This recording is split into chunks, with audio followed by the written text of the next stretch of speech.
A blessed day to each and everyone. Today po, ang ating pag-uusapan ay ang masayang mundo ng utangan. Magsisimula po ako sa isang kwento. Minsan po may magkaibigan, si Procopio at saka si Facundo. Sabi ho ni Procopio, "Pare, may lakad ako eh. Wala akong dato ngayon. Pahiram naman ng 1,000." Sabi ni Facundo, "Pare, pasensya na ha, 500 lang ang meron ako ngayon." Sabi naman ni Procopio, "Okay na yan pare. Kaya lang may tandaan mo may kulang ka sa akin 500 ha para pampuno doon sa 1,000." Sabi ni Facundo, "Oo nga eh. Pasensya na ha, 500 lang talaga meron ako yan. Pupunuan ko yung 500 pag magkaroon ako." Matapos po ang 2 linggo, sila ay yung magkaibigan muling nagkita. Sabi ni Facundo, "Pare, baka naman po pwedeng yung 500 na nahiram mo makubra ko na ngayon kasi may lakad din ako, kailangan ko eh." Sabi ni Procopio sa kanya, "Di ba paano may kulang ka 500? Sabi mo pupunuan mo? 1,000 hinihiram ko sa'yo, 500 lang binigay mo sa akin. O di may kulang ka pang 500." Nag-isip si Facundo, sabi niya, "Ay oo nga no pare, naku pasensya na. Hindi ko talaga mapunuan eh. Medyo kapos din ako ngayon." Sabi tuloy ni Procopio, "O di ba may utang ako sa'yo 500. Tapos may kulang ka sa akin 500. O di quits na tayo ngayon." Sabi ni Facundo, "O nga no. Pare, buti na lang kasi wala talaga akong 500 para punuan kita ngayon eh. Pasensya ka na ha." So, yan ho ay isang nakakatuwang kwento ng utangan. Pero alam niyo ho, mga kapatid, isa hong katotohanan na simula sa ating pagkabata hanggang sa ating pagtanda, kasama natin ang pera. Mahalaga hong bahagi ng buhay ng isang tao ang pera.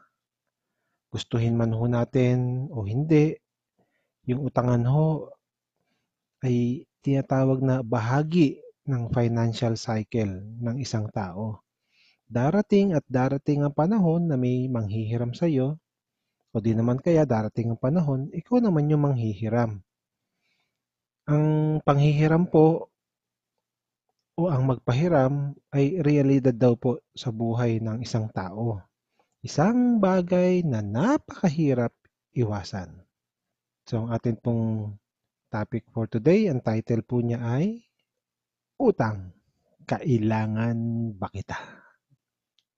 Hindi man po natin kayang i-discuss completely ang topic na ito for today, pero pag-usapan po natin ang ilang mahalagang bahagi ng topic na ito. Kung meron ho kayong katabi, pakisabi sa kanya, makinig kang maigi. So, ang una hong katanungan na ating sasagutin for today, masama bang mangutang? Tayo naman ho ay nananahan sa salita ng Diyos at ang Bible po, siya ho ang tinatawag ho nating authority ng ating buhay ay bayaan ho natin. Liwanagan ho tayo o ng salita ng Diyos. Sabi po ng Romans chapter 13 verse 8, huwag kayong magkautang ng ano paman sa kanino paman, maliban sa mga ibigan kayo. Sabi ho ni Amplified Version sa Ingles, keep out of debt. Umiwas daw tayo sa pagkakautang. Pinapaliwanag ho ng verse na ito, huwag kang mangutang o umiwas ka sa pagkakautang. Alam niyo po, ang pangungutang kasi ay maaring maging bisyo kapag hindi naawat. Kaya nga may mga tao, sa totoo lang, na kaliwat kanan ang kanilang utang. Tapal dito, tapal doon, paikot-ikot lang ang kanilang mga utang. At kapag ikaw ay nabaon sa utang, darating ang panahon na mas kinatatakutan mo na ang katapusan ng buwan kaysa sa katapusan ng mundo. Okay, so masama ba ang mangutang? So ang kasagutan ho, hindi. Pero dinidiscourage ng Bible ang pangungutang. So, bakit po kaya tayo pinapaiwas sa pagkakautang? Number one, sabi ho kasi ng Bible, the borrower is a slave to the lender. Proverbs chapter 22 verse 7. Sa totoo lang ho, di ba ang hirap i-correct o pagsabihan yung taong pinagkakautangan mo? Bakit? May utang ka sa kanya eh.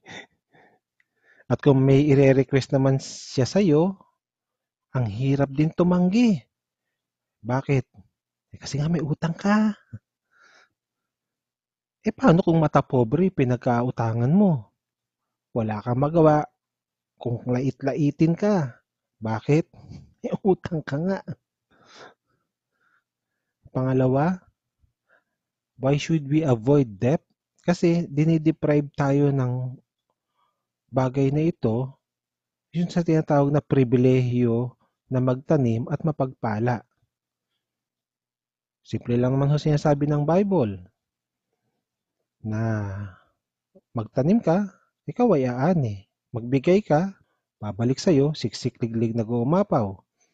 Pero kung hindi ka makapagbigay dahil sa dami ng utang, pare, pasensya na, hindi ako makapagbigay ngayon kasi marami akong binabayaran. No? Pastor, pas po muna sa pledging kasi marami akong pinagkakabayaran pinagkakautangan.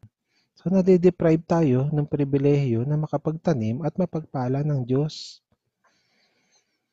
Ikatlo, why should we avoid debt? Kasi dine-deprive tayo nito ng ating pananampalataya sa Diyos. Minsan ho, may narinig ho kong testimony na ng isang pastor sa ng isang malaking Christian church, hindi ko na ho sasabihin ng pangalan. Nung mga panahon daw na nagsisimula siya na maglingkod sa Diyos, one time mapuputulan sila ng kuryente. Panalangin niya, sabi niya, Lord, kung will mo nga po, Lord, na maputulan kami ng kuryente at this point of time, tatanggapin ko po at magpupuri pa rin ako sa iyo. Pero never akong mangungutang dahil naniniwala ako na ikaw ang Diyos na may kakayanan na ibigay ang aking mga pangangailangan at naniniwala ako sa timing ng iyong provision. One time din daw po na yung kanyang anak ay nasa college, walang-wala talaga siyang pang-enroll para sa anak niya. Prayer niya ulit kay Lord, sabi niya, Lord, kung will niyo po na huminto ngayong semester ang anak ko, hindi po ako magrereklamo. Maglilingkod pa rin ako at ang aking pamilya. Pero alam niyo po ngayon, testimony niya, how God blessed him. Na isang magandang bahay, meron ho silang sasakyan na maganda rin, at yung mga anak ho niya ngayon, nag-aaral na sa magandang university. Wow. Diba? Kasi pangungutang parang pinapangunahan natin yung naisin ng Panginoon, yung plano ng Panginoon sa buhay natin. Ito lang ho, katanungan lang ho. Bakit kaya kung minsan ay pinahihintulutan ng Diyos na dumaan tayo sa panahon ng kakapusan o nakakulangan? Naisip na ho kaya natin yon? Bakit kaya kung minsan pinahihintulot ni Lord na tayo dumaan sa talagang parang tagtuyot, kapos na kapos ka? Nais kaya niya na mabaon tayo sa utang? O nais niya na magtiwala tayo sa Kanya at tumawag tayo sa Kanya? Esep-esep lang po mga kapatid. Ikalawang katanungan na maganda po nating pag-usapan at masagot today, yung mga realidad. So ano ba mga realidad ng utang? Number one, ang pangungutang daw po ay isang responsibilidad. Sabihin po natin ng malakas. Responsibilidad. Bakit po? Kasi nakataya diyan ang ating pangalan. Nakataya sa pangungutang ang ating integridad. Nakataya rin pag tayo'y nangutang yung tinatawag nating reputasyon. Minsan nga pati reputasyon ng ating pamilya damay, 'di ba? Minsan pag isa lang naman yung hindi nagbayad doon sa pamilya, sasabihin na yung pamilyang yan, naku, di marunong magbayad yung mga yan. Mga manunuba yan. Sorry for the term, pero 'di ba ganoon? May kasabihan nga daw po na kapag umutang ka, hindi lang pera ang hinihiram mo, kundi pagtitiwala ng inuutangan mo. Ayun, yun po mabigat. Ang hiniram daw ho natin hindi lang pera, kundi pati yung tiwala, no, ng inuutangan natin. Totoo lang ho, kapag nasira ka sa kapwa mo, lumiliit ang mundo mo.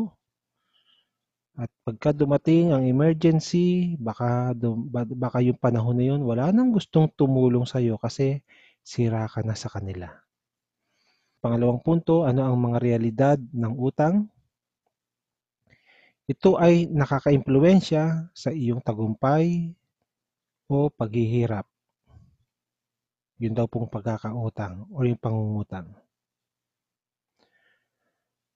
Kung nangutang ka para sa puhunan, para magnegosyo, at napag-aralan mo namang mabuti yung itatayo mong negosyo, so baka ito na yung simula ng iyong pag-asenso. Pero kung habitual ang pangungutang, then hindi ka nito matutulungan na marating ang iyong financial success kasi ibabaon ka nito. At kung ikaw naman ang nagpapautang at yung ilang taon mo nang pinaghirapan na ikaw ay makapag-ipon para sa pagdating ng panahon, meron kang pang negosyo, ay nautang at tapos hindi nabayaran. Ang kalalabasan, abangan ng susunod na kabanata.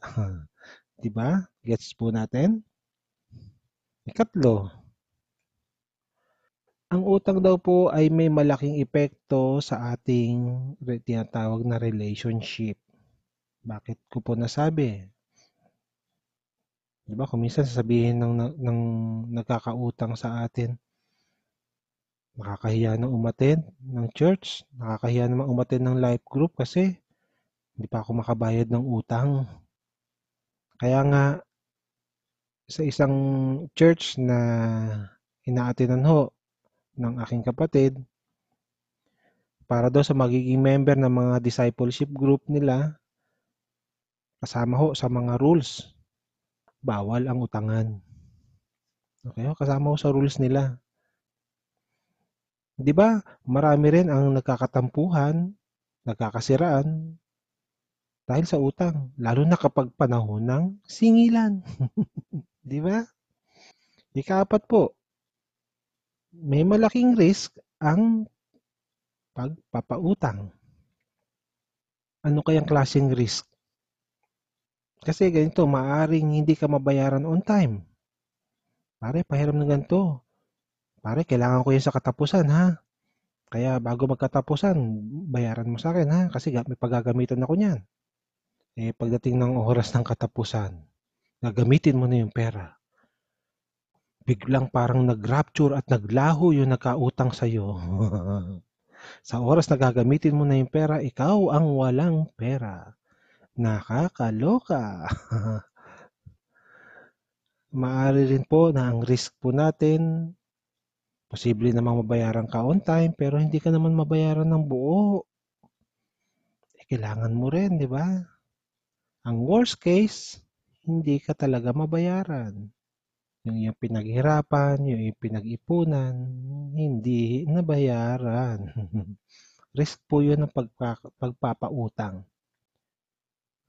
So ano po ba ang dapat nating malaman, maintindihan at maunawaan ng mga pamantayan ng pagpapautang? Para mayroon ho tayong guide. Kung tama ho ba, panahon ho ba, okay lang ho ba ang magpautang? So, simulan po natin. Number 1, dapat po nating maintindihan or malaman sa ating sarili. Ikaw ba yung tinatawag na confrontational type of person? Ito ho yung unang-unang katanungan na dapat mong itanong sa iyong sarili bago ka magpautang. Kaya mo bang maningil kapag panahon na dapat magbayad yung nagkakautang sa iyo? Kaya mo bang kumompronta ng isang tao at siya ay singilin?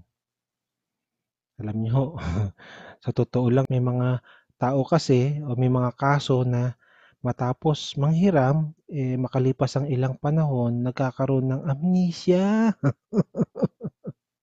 Sabi nga ho ng isang writer sa financial management, normal daw po na lumalabas daw itong ganitong sakit.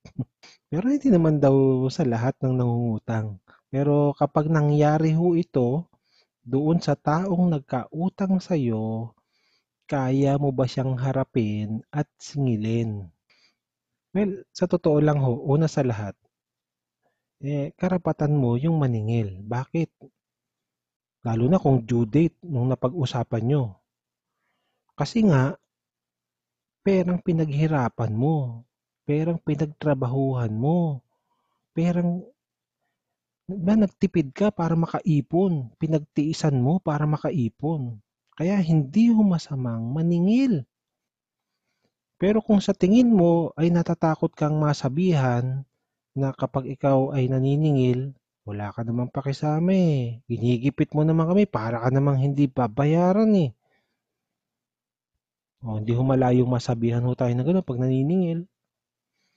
At kapag isa ka doon sa mga taong palagay mo sasama ang pakiramdam mo at natatakot ka pag naisip mo yung konsepto ng paniningil, then kapatid, hindi para sa iyo ang pagpapautang.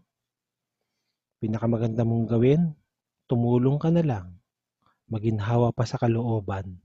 Wala ka pang sakit ng ulo.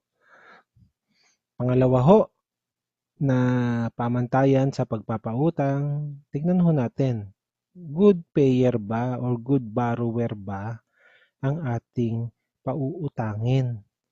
Mapagkakatiwalaan ba siya pagdating sa usaping pera? Marunong bang magbayad? May kusa ba? Maayos bang magbayad? Minsan kasi yung iba, pag sinisigil mo, sila pa ang matapang, ano? Para kung ganitong kwento lang yan eh. 1 year ago, magkaibigan, nanghiram ng 10,000 dahil may pangangailangan. So sabi, pinahiram naman siya nung kanyang kaibigan, nag-text siya, salamat sa 10K. Yan. Matapos ho ng isang taon, yung pinagkakautangan ay nangailangan din. Tinext niya yung nangutang sa kanya. Hi, need ko na sana yung 10K. Kailan mo kaya may babalik? Ang sagot, sin. Sin. Kaya nga ang mga lending institution, meron ho silang tinatawag na credit investigation. Karapatan ho ng inuutangan yung tinatawag na credit investigation para matiyak na good payer yung nanghihiram. Minsan ho, isang empleyado sa company na pinasukan ko, nanghihiram sa akin. So pinagtanong-tanong ko muna sa paligid, kamusta itong taong to? May mga utang ba sa inyo? Ay nako, kabilaan, kaliwat kanan ang mga utang at ang daming hindi nababayaran. So pinautang ko, hindi. Hindi good payer hindi good borrower. So mga ilang bagay din po na dapat i-consider. Kung dati naman siya nanghiram din sa'yo at nanghihiram ulit, good payer ba siya sa mga previous niyang nahiram? May kusa ba siyang magbayad? Hindi ba pahirapan ang pagsingil? O baka sila yung tulad ng mga kapag sinisingil mo feeling nila inaapi sila. Mga ilan pa pong mga katanungan na pwede ho natin i-consider. Yung nanghihiram ba sa'yo may mga outstanding pang utang? Meron pa ba siyang mga ibang mga pinagkakautangan? Minsan ho kasi nakakasama ng loob, nangutang sa'yo. Tapos panay ang post sa Facebook, feeling blessed. May picture ng bagong kagamitan sa bahay. Maya-maya may picture ng kain sa labas. Maya-maya may picture ng laboy dito, laboy doon, so kung saan-saan. Try nyo lang ho i-picture to. May taong may malaking utang sa'yo, matagal nang hindi makabayad, pero panay ang post ng bagong gamit, panay ang upgrade ng gadget, laboy dito, laboy doon, panay ang kain sa labas. Ano kaya feeling mo? Gets ho natin? Baka ho ganito ho feeling natin. Sabi niyan, mabuti pa yung nangutang feeling blessed. Kasi napunuan yung kanyang pangangailangan. Pero yung inutangan, feeling stress.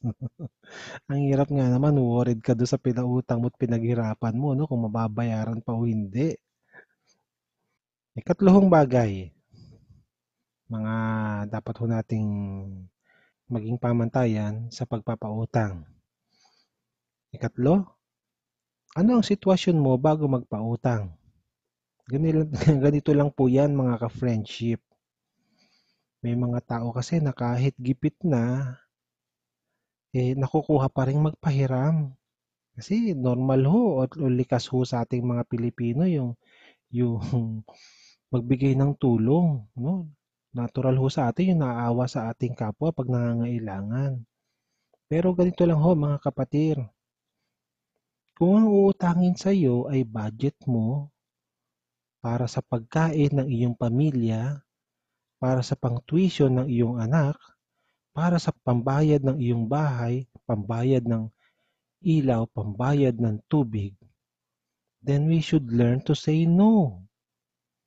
May karapatan kang tumanggi kasi naka-budget yan, may mga pagbabayaran yung perang yan. Kung hindi nga lang life and death yung sitwasyon nung nangungutang, then learn to say no. Hindi mo naman sasabihin na wala kang pera. Sasabihin mo may pinaglalaanan, may naka-budget yung aking hawak-hawak na pera. Ganito lang po, priority po natin na matugunan yung needs ng ating pamilya bago yung needs ng iba. Ulitin ko lang po, priority po nating mapunuan yung needs ng ating pamilya bago ang needs ng iba. Hindi ho masamang tumulong. Pero sabi ni Lord, I will supply all your needs. So yung needs natin, isusupply ni Lord. Okay? Para sa needs natin. Pangalawa, yung needs ng ibang tao, hindi mo obligasyon. Okay ho? Hindi mo obligasyon yung needs nila. Ganito lang ho yan. Tanungin niyo ho itong question na ito sa inyong sarili kung merong mangungutang ho sa inyo. Kapag ikaw ba ay nagpautang, ang iyong pamilya ay magugutom? Kapag ikaw ay nagpautang, ikaw ba ay kakapusin sa iyong budget? Okay? Pag ang kasagutan po dyan ay yes, then learn to say no. Number 4, mga pamantayan sa pagpapautang. Ano ang capacity to pay nung nanghihiram sa atin? Ano kanyang kapasidad para makabayad? Kasi tinutugma po natin yan yung laki ng kanyang utang at yung capacity niya to pay. Kailangan itugma po natin yon. At tingnan ho natin, halimbawa ho, ang estudyante. Siyempre, ang kanyang kaperahan lang yung kanyang baon. Sabihin na ho natin na ang kaya niyang ipunin sa isang araw na baon ay 50 pesos o ganun. Siguro 50 at max siguro 100 ano? Manghihiram sa'yo ng 30,000 pambili ng cellphone. Abay, saan siya kukuha ng pambayad nun? Sa 20 pesos o 50 pesos araw-araw, kailan ka pa mababayaran nun? Halimbawa ho, another example, minimum wage earner. Tapos mangungutang ng 2 milyon. Saan kukuha ng ibabayad yun? Abay, kahit mabuhay siyang magmuli. Baka hindi niya pa rin mabayaran, di ba? So how are we going to deal with this? Ganito lang ho yan. Pag may nanghihiram mo sa atin, sabihin mo natin na, Brad or sister, huwag ka magagalit ha, pero ito lang yung kaya kong ipahiram sa iyo. Remember, may karapatan ho tayong tumanggi sa nangungutang sa atin. Huwag ho kayong mahihiyang tumanggi. Number 5, needs ba o wants ba ang kanyang pinapangutang? Usually naman ho, bago mangutang ang isang tao sa inyo ay papaliwanag niya kung bakit siya mangungutang, saan ang kanyang paggagamitan ng pera. So the big question is, dapat ma-realize natin sa ating mga magpapahiram, bago tayo magpahiram, yun bang ibang ipinapangutang sa atin, ano ang kanyang paggagamitan? Needs ba o wants? So, needs lang po ang dapat pinanghihiram, hindi ho ang wants. Mare, may sale kasi, sayang. Baka po pwedeng makahiram sa'yo. Ayan. So, yung wants kasi may sale. Kasi tagal ko nang gusto yung gamit na yun eh. Nag-sale. 50% off. Wala ako ngayon pahiram naman. Ayan. So, consider ho natin. Needs ba o wants? So, both sides ho, dapat i-consider din to. Lalo na doon sa nanghihiram. Babay, bago tayo manghiram, isipin natin, needs ko ba to o wants? Needs o wants? Kailangan ko ba talaga siya? O luho lang siya? Kung ang ipinanghihiram niya ay para sa wants, we should learn to say no. Ilan ho mga halimbawa? Pare, baka pwede makahiram ng pera muna sa'yo. Kasi pang birthday ng anak ko, first year pa man din kailangan daw bongga yun para swerte. Biruin nyo, unang taon pa lang ng bata, bongga na yung kanyang pang birthday o birthday party. Tanong, sino ba talaga ang gusto nung birthday party dun sa bata? Yung baby ba o ikaw? Minsan may manghihiram siguro sa'yo, no? Mare, baka pwede namang makahiram sa'yo kasi yung mga kapatid ko mamamasyal sa Boracay, ako maiiwan. Matagal ko na kursunadang pumunta doon, pahiram naman. Ayan, pangpasyal, panggala. Baka nga ikaw hindi pa nakakarating sa Boracay. Tapos may mangungutang sa'yo, pang Boracay. Wow, napakabuti mo namang kaibigan. O kaya manghihiram sa'yo, no? Pare, pahiram naman, pang debut ng anak ko. Kasi gusto ng anak ko 18 candles, 18 roses, 18 chocolates. Baka nga 18 pesos hindi pa nakaipon, ano? Mga pang-wants, pambili ng bagong bag, pambili ng make-up, pambili ng bagong cellphone, ng alahas. Mga kapatid, mas lalong hindi dapat ipinapangutang ang pang-engrandeng kasalan. Bakit? Abay, hindi pa kayo nagsisimulang mag-asawa, baon na kayo sa utang. Ay, di ba? Pero alam nyo, ang sarap ko ng feeling kapag ang ipinanghihiram sa'yo ay para sa negosyo o kaya para paunlarin yung kanyang resources, palaguin yung kanyang pera. Kaya dapat po maliwanag sa atin ano yung purpose ng panghihiram. Needs ba siya o wants? Ito lang po mga kapatid, kung ang pinanghihiram sa atin ay wants, totoo lang ho, at pinagbigyan nyo, hindi ka isang mabuting kaibigan. Hindi mo natutulungan ka-friendship mo. Kasi tayo pa yung nagbibigay sa kanya ng kaparaan para yung luho niya, yung kapritsyo niya nasusunod. No? Hindi ho natin, totoo lang, hindi talaga natin natutulungan yung ating kapatid o yung ating kaibigan. Number 6, dapat po maliwanag na terms ng pagbabayad. Sa totoo nga lang daw sabi ni Chinkitan, matindi daw magka-amnesia yung mga nagkakautang. Minsan nga, kahit niya kamag-anak din, nagkaka-amnesia. Kaya marami hong mga topics about this, ang talagang recommendation nila is ilagay sa isang kasulatan para malinaw, para maliwanag. Ano po? Kasi dapat mayroon talagang maliwanag na kasunduan ang bayaran. magkano ang ibabayad at kailan magbabayad. Hindi po pwede yung, o sige, pare sa katapusan. Ngayon, liwanagin ho natin, katapusan ng alin? Katapusan ng taon, katapusan ng mundo, o katapusan ng buwan. Katapusan po ng December 2020. Ayan, para maliwanag. Lagay mo natin sa kasulatan. At pag lumampas yung panahong nakatakda ng bayaran, eh pinahihintulutan ka na ikaw ay maningil. Okay ho. Number 7. Habitual ba ang kanyang panghihiram? May mga tao kasi na hindi pa tapos sa isang utang, naghahanap ng muli kung sino pang pwedeng mautangan. Isa pa hong katanungan na po pwede natin i-consider, talaga bang matutulungan natin siya kapag siya ay ating pinahiram? O lalo kaya siyang nababaon sa pagkakautang? Meron hong isang kasabihan, give a man a fish and you feed him for a day. Teach a man to fish, you feed him for a lifetime. Yan, napakaganda ho niyan. So sa iyong pagtulong, huwag lamang bigyan ng isda yung tao.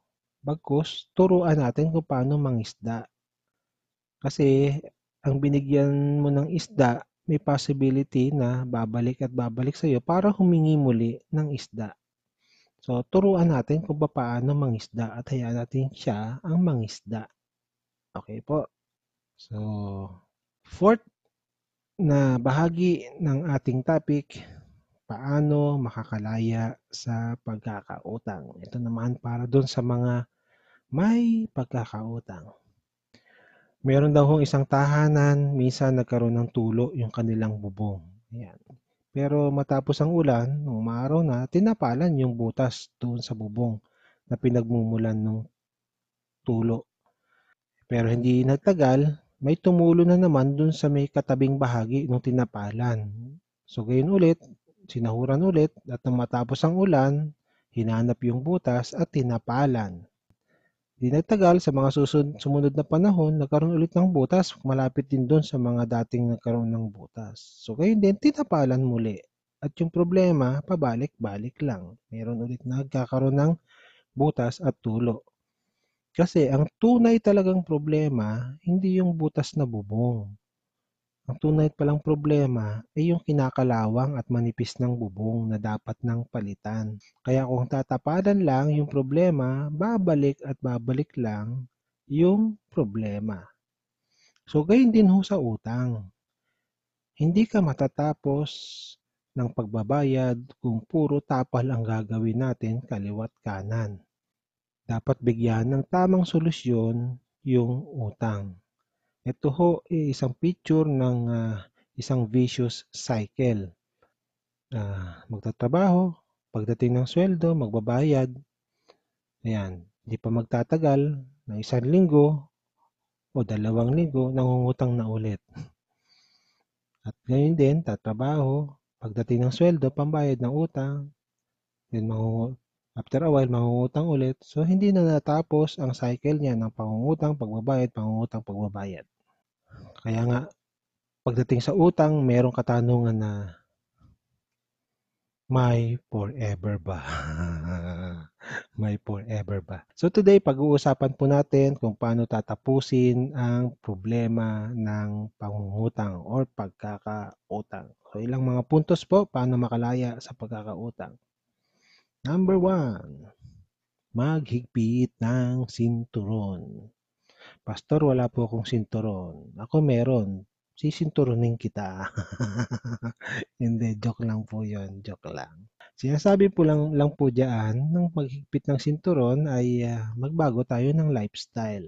Kailangan po nating i-adjust yung lifestyle natin according doon sa ating sinusweldo or kinikita. Kasi kung ang lifestyle natin ay higit pa doon sa ating kinikita, mauuwi ka talaga sa pagkakautang kasi sinusunod mo yung iyong luho. Sabi nga live below your salary. Kaya daw tayo nagkakautang or nababaon sa utang kasi we are spending more than what we can afford. Huwag daw pong yakapin ang hindi natin kayang yakapin. I-adjust natin yung spending habit natin. Mahilig ka bang kumain sa labas? Tignan nyo lang ho to. Pag kumain ka sa labas, magkano bang nagagastos natin? Around 300 kada kain? Kung once a week ka kung kumain sa labas, so that would be 1,200 per month. Tignan nyo sa isang taon, 14,400 ho yun. Hindi pa ho kasama dyan yung milk tea at saka kape. Kuminsan sa labas. Diba? 14,400 na natipid mo. Ikalawa, paano makalaya sa pagkakautang? Magbayad ng paunti-unti. Magbayad ng paunti-unti. Gaano ka man kabaon sa utang, kaya mong makalaya. Pero hindi ito mangyayari overnight. Hindi ho totoo na magigising ka one day na, wow, wala na akong utang. At hindi rin ho totoo at malamang malabong mangyari yung, pare, babayaran ko na lang sa'yo ng buo ha kapag magkapera na ako. Malabo hong mangyari yan.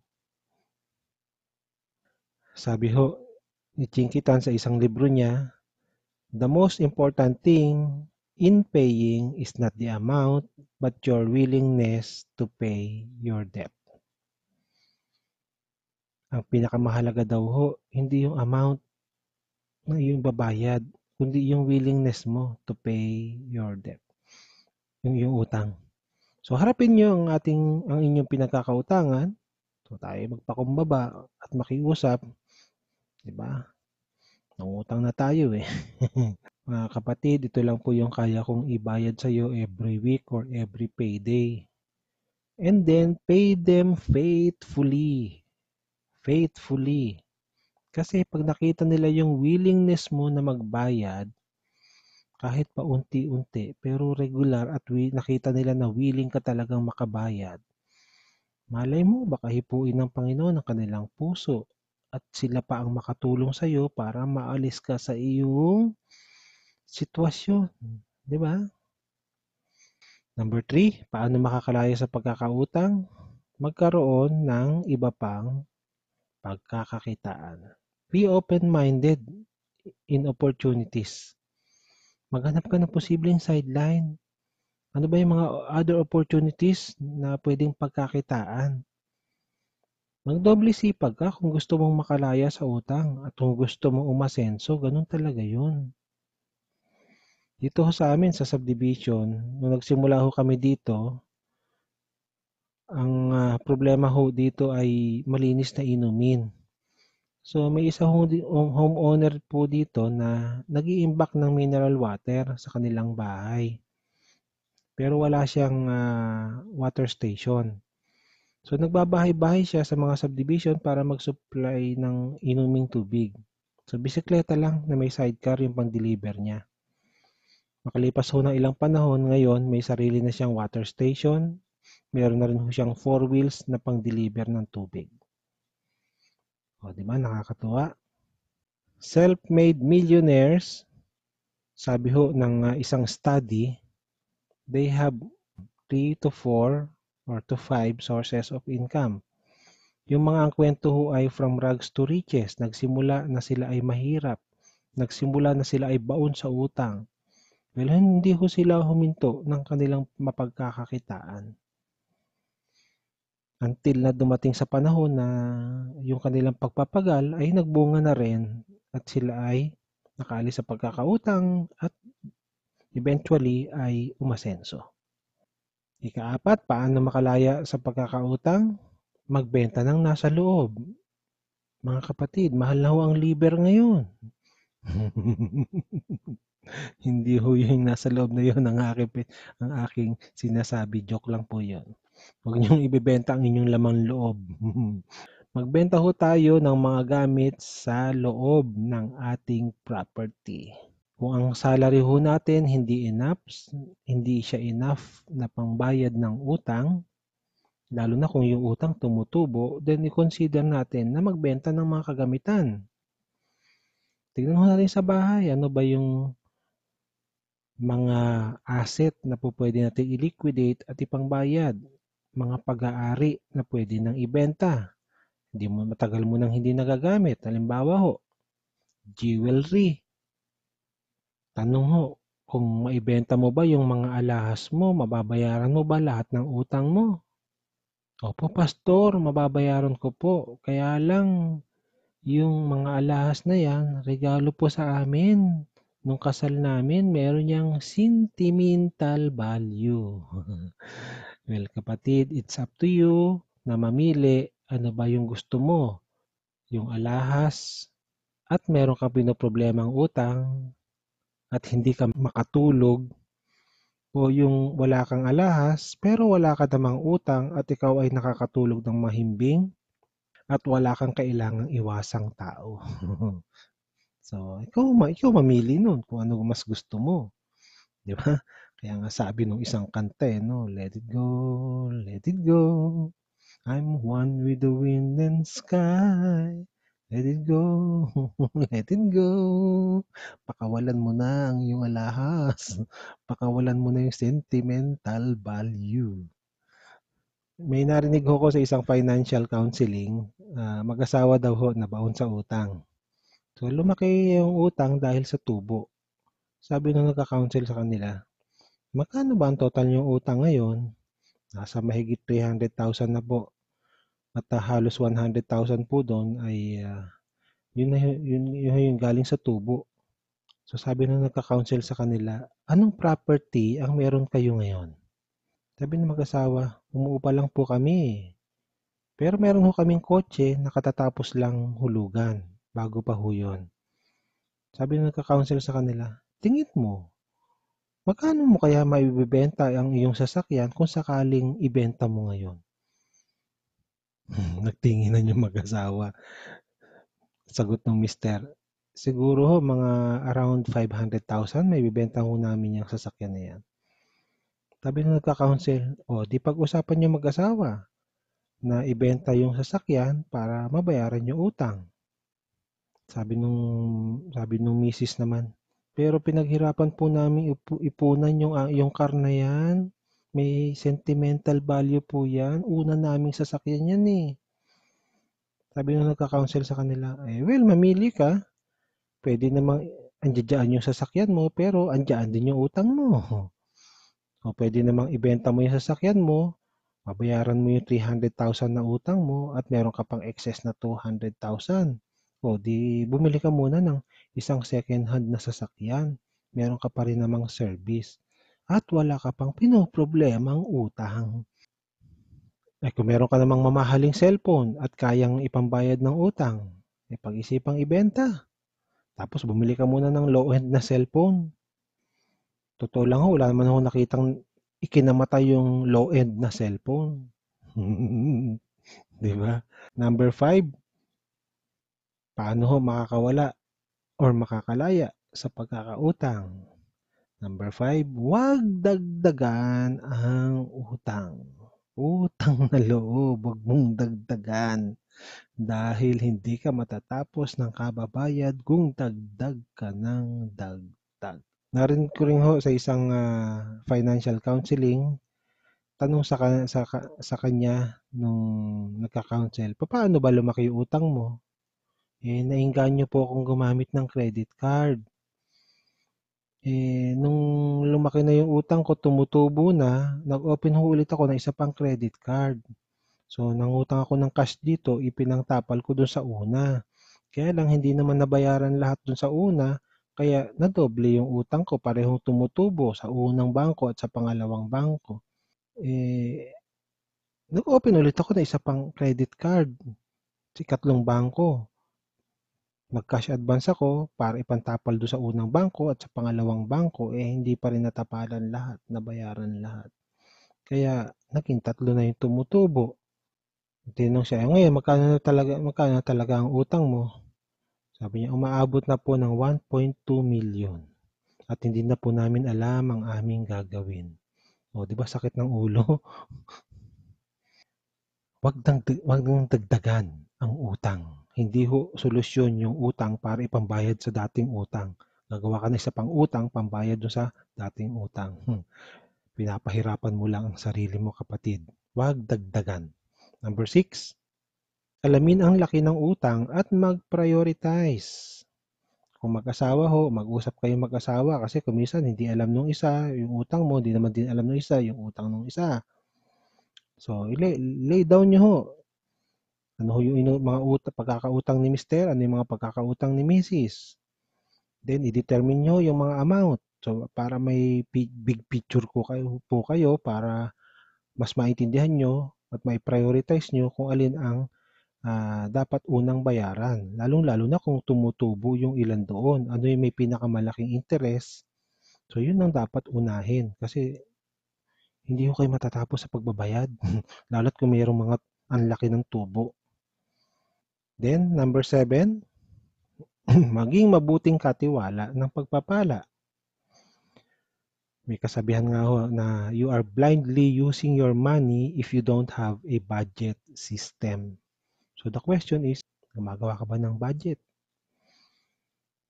Halimbawa, ikaw ba yung tao na mahilig kumain sa labas? Mahilig mamili ng bagong damit? Mahilig mag-shopping? Maggala o mag-tour? Hindi naman humasama yan kung naka-budget.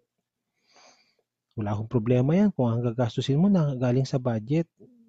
Pero kung para dyan sa mga yan, galing sa utang, ay, so pwede ho nating pag-isipan, marami hong mga topic or lesson ho sa internet about budget management. Kailangan ho natin yan. Paano ho makawala sa utang? Number 8, mag-ipon. Mag-ipon. May kasabihan ho na money saved is money earned. Ano yung na-save nyo is earnings ho natin yan. At napakaganda ho niyan kung tayo may ipon, pag dumating ho yung panahon ng emergency, wala naman ho exempted sa atin dyan sa emergency, darating at darating ho sa buhay ho natin or sa mga mahal natin sa buhay, yung tinatawag na emergency. Meron kang madudukot kasi meron kang ipon. At hindi ka babalik sa pangungutang. Okay? So, isa daw ho sa pinaka-common na reason kung bakit nababaon sa utang ang isang tao ay wala siyang ipon. Kapag dumating ang emergency, may pangangailangan sa pera, ang magiging option niya lang ay umutang. So pag ikaw po ay nakabayad na sa iyong mga pinagkakautangan, then start building yung tinatawag na emergency fund. So start ka muna, 1 month emergency fund. So, magkano ba, Pastor, yung emergency fund mo na 1 month? Ganito lang ho yan.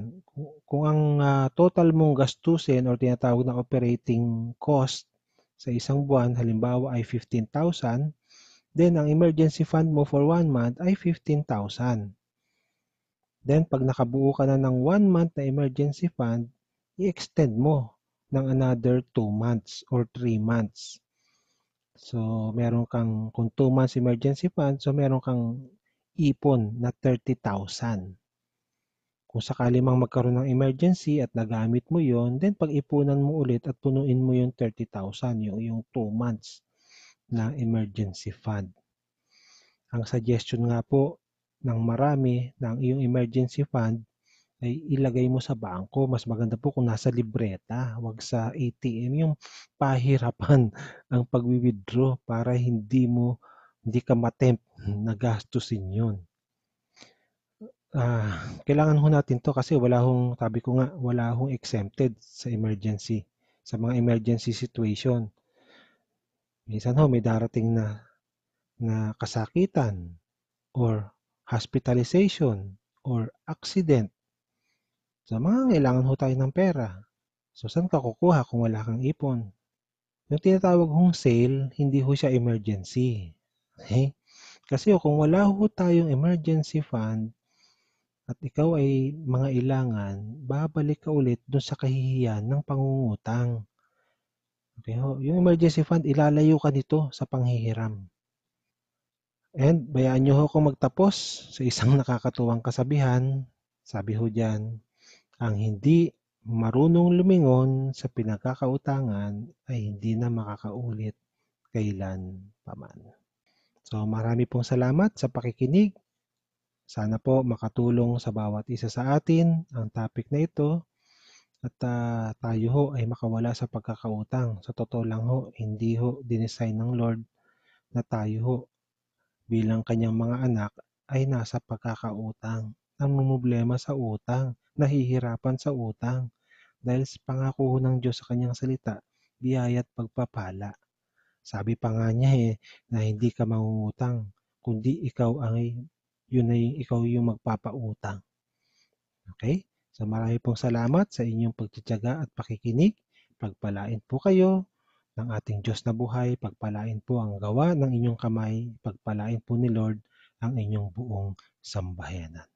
Magandang araw po muli sa bawat isa sa ating lahat. And God bless us all.